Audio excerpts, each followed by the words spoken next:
Hello students, this is Ankita. Welcome to Global Online NEET. तर students आजच्या आपल्या सेशनमध्ये आपण MHTCET नर्सिंग चे MCQs डिस्कस करणार आहोत on the topic that is respiration and circulation. तर विद्यार्थी मित्रांनो, जर तुम्ही बघितलं तर हा टॉपिक देखील इम्पॉर्टंट आहे as per nursing CET point of view.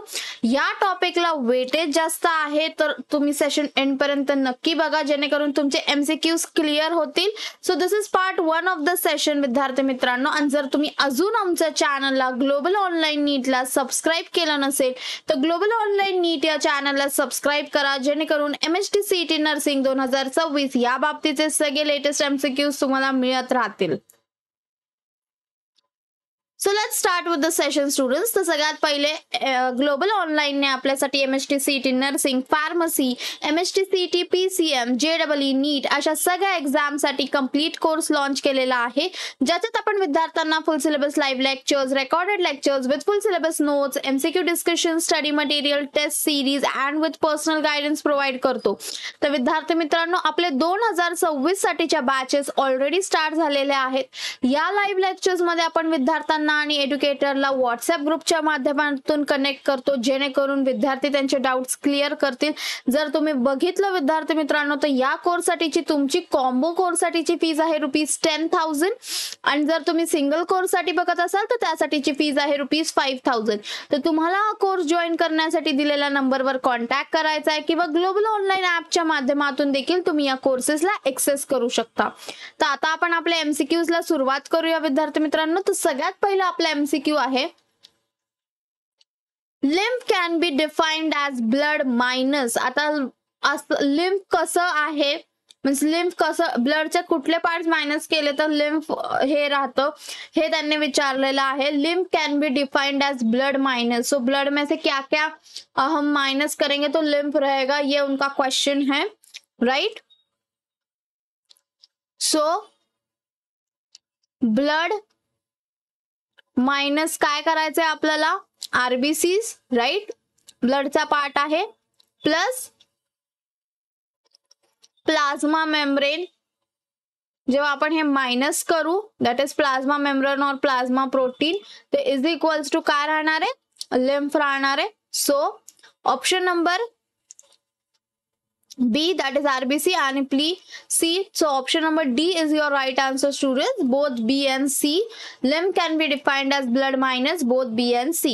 Is it clear, students? Next, ECG is useful to detect. आता ECG चा full form काय सगळ्यात पहिले, ECG is electrocardiogram, right?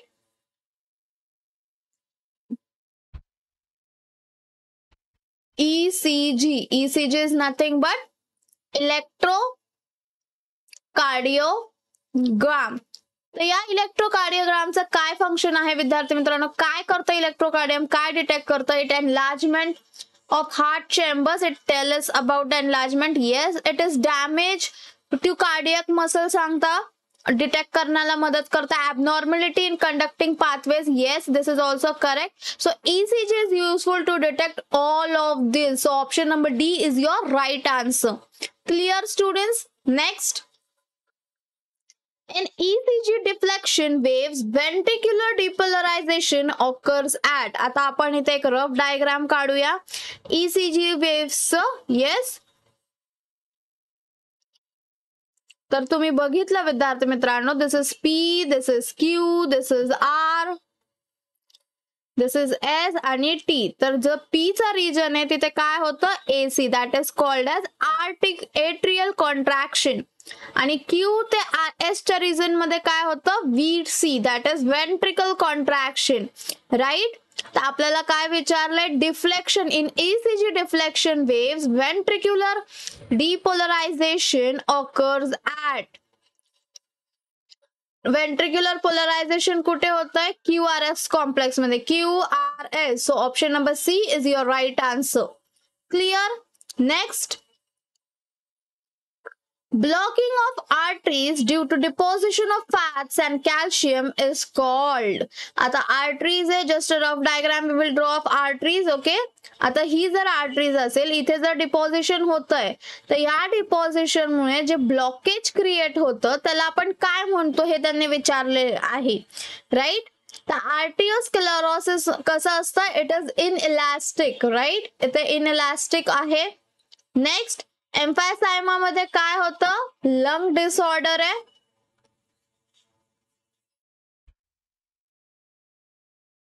Failure मध्ये no. So, blocking of arteries due to deposition of fats and calcium is called as atherosclerosis. काय म्हणतात त्याला, atherosclerosis. Option number B is your right answer, students. Next, if the systolic pressure is 140 mm and this diastolic pressure is 90, then the pulse pressure is. त्यांनी काय विचारलंय, systolic pressure. आता विद्यार्थी मित्रांनो, जेव्हा आपण नॉर्मल बीपी स्टडी केला, normal बीपीचं range काय असतं, दॅट इज 120 80, राईट. राईट, म्हणजे सिस्टॉलिक किती असतं, 120 असतं आणि डायस्टॉलिक किती असतं, 80 असतं, right. That is 120 80 mm Hg. आता पल्स प्रेशर कसं कॅल्क्युलेट करतात, so pulse pressure is calculated is equals to SP minus DP, right. That is systolic pressure minus diastolic pressure. तर इथे तुम्ही काय बघितलंय, सिस्टॉलिक प्रेशर किती आहे, 140, राईट. आणि डायस्टॉलिक प्रेशर किती आहे, 90. सो 140 मायनस 90 किती झाले स्टुडंट्स. सो याचा आन्सर तुम्ही मला कमेंट मध्ये सांगाल. Yes, what is your pulse pressure. So 140 minus 90 जे काही आन्सर आहे तुम्ही मला कमेंट मध्ये सांगा किती आहे याचा आन्सर. क्लिअर.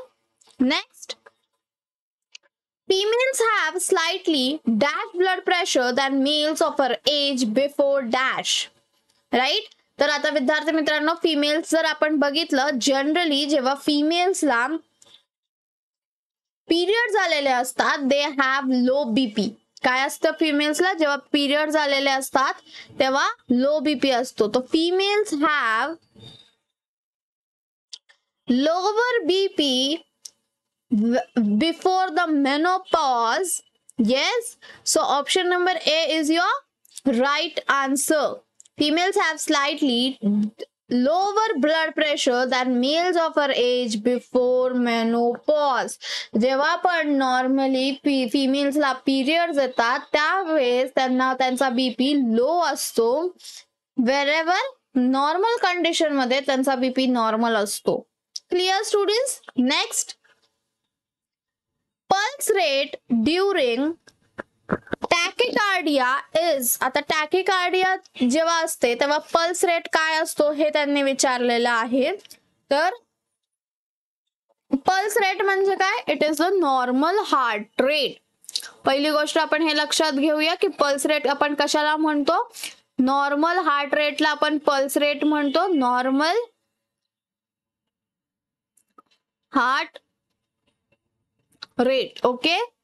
तर टॅकिकार्डिया कंडिशन आहे जेव्हा 100 बीट्स पर मिनिट असतात, अबाव 100 बीट्स पर मिनिट असतात, that condition is called as tachycardia. आणि जेव्हा बिलो 60 बीट्स पर मिनिट असतात, that condition is called as bradycardia. Okay, remember ठेवा, हे टर्मिनॉलॉजी रिमेंबर करा विद्यार्थी मित्रांनो, हे लक्षात ठेवा. जेव्हा बिलो 60 असते, below 60 per minute, 60 beats per minute, that condition is bradycardia. आणि pulse rate during tachycardia is above 100 beats per minute. So your right answer for this question is option number A, above 100 beats per minute. I hope students तुमचे सगळे MCQs तुम्हाला कळालेले असतील. Yes, these MCQs are important. तो विद्यार्थी मित्रांनो, global online ने आपल्यासाठी MHT CET nursing, MHT CET pharmacy, MHT CET PCM, JEE नीट अशा सगळ्या एक्झाम साठी एक कंप्लीट कोर्स लॉन्च केलेला आहे, ज्याच्यात आपण विद्यार्थ्यांना full syllabus live lectures recorded lectures with full syllabus notes, MCQ discussions, study material, test series and with personal guidance provide करतो. तर विद्यार्थी मित्रांनो, या लाईव्ह लेक्चर्स मध्ये आपण विद्यार्थ्यांना आणि एज्युकेटरला एक व्हॉट्सअप ग्रुपच्या माध्यमातून कनेक्ट करतो, जेणेकरून विद्यार्थी त्या व्हॉट्सअप ग्रुपच्या माध्यमातून त्याचे डाउट्स क्लिअर करतील.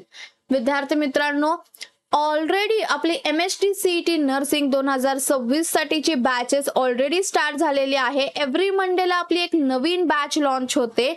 तर या बॅचेस साठी तुमची फी असणारे ₹5,000 फॉर द सिंगल कोर्स आणि जर तुम्ही कॉम्बो कोर्सचा विचार करत असाल तर त्यासाठीची फीज आहे ₹10,000. तर विद्यार्थी मित्रांनो, तुम्हाला हा कोर्स जॉईन करण्यासाठी दिलेल्या नंबरवर कॉन्टॅक्ट करायचा आहे किंवा ग्लोबल ऑनलाईन ॲपच्या माध्यमातून देखील तुम्ही या कोर्सेसला ऍक्सेस करू शकता. तर आपण आता बघूया की ग्लोबल ऑनलाईन ॲपच्या माध्यमातून कशा प्रकारे कोर्सला ऍक्सेस करता येईल. तर सगळ्यात पहिले आपल्याला प्ले स्टोअरला जाऊन ग्लोबल ऑनलाईन असं सर्च करायचंय. जेव्हा तुम्ही ग्लोबल ऑनलाईन असं सर्च कराल, जीचा आयकॉनवर प्रेस करा. जीचा आयकॉन प्रेस केल्यानंतर तुम्हाला हा ॲप विजिबल होईल. त्याला डाउनलोड करा. ओपन केल्यानंतर तुम्हाला तुमचं नाव आणि मोबाईल नंबर टाकून स्वतःला रजिस्टर करायचंय. जेव्हा तुम्ही स्वतःला रजिस्टर करता विद्यार्थी मित्रांनो, तुम्ही या पेजला रिडायरेक्ट होता. या पेजला रिडायरेक्ट झाल्यानंतर तुम्हाला इथे 3 ऑप्शन दिसतील, होम, स्टोअर आणि चॅट्स. तर स्टोअरच्या ऑप्शनवर क्लिक करायचंय. जेव्हा तुम्ही स्टोअरच्या ऑप्शनवर क्लिक कराल, तुम्ही या पेजला रिडायरेक्ट व्हाल. तुम्हाला इथे वरती सर्च बार दिसेल, तिथे तुम्हाला कोर्स टाईप करायचा आहे. जर तुम्ही नर्सिंगसाठी बघा तर नर्सिंग टाईप करा. जर तुम्ही कॉम्बो कोर्ससाठी बघत असाल तर कॉम्बो कोर्स टाईप करा. जर तुम्ही फार्मसीसाठी बघत असाल तर फार्मसी टाईप करा. तर अशा प्रकारे जेव्हा तुम्ही टाईप कराल, तुम्हाला इथे कोर्स विजिबल होईल. तर अशा प्रकारे ग्लोबल ऑनलाईन ॲपच्या माध्यमातून देखील तुम्ही या कोर्सेसला ऍक्सेस करू शकता. तर विद्यार्थी मित्रांनो, जर तुम्हाला माझा व्हिडिओ आवडत असेल तर माझ्या व्हिडिओला लाईक करा आणि अजून जर तुम्ही आमचं चॅनल ग्लोबल ऑनलाईन नीटला सबस्क्राईब केलं नसेल तर ग्लोबल ऑनलाईन नीट या चॅनलला सबस्क्राईब करा, जेणेकरून MST-CET नर्सिंग 2026 या बाबतीचे सगळे लेटेस्ट अपडेट मिळत राहतील. आणि विद्यार्थी मित्रांनो, खास करून तुमचे जे फॅमिली, फ्रेंड्स आणि रिलेटिव्स आहेत जे कोणी या एक्झामसाठी प्रिपेअर करत आहेत, त्यांना हा व्हिडिओ नक्की शेअर करा आणि जेणेकरून त्यांना त्यांच्या फ्युचर प्रिपरेशनसाठी हेल्प होईल आणि त्यांना आमचं चॅनल नक्की रेकमेंड करा. Thank you students.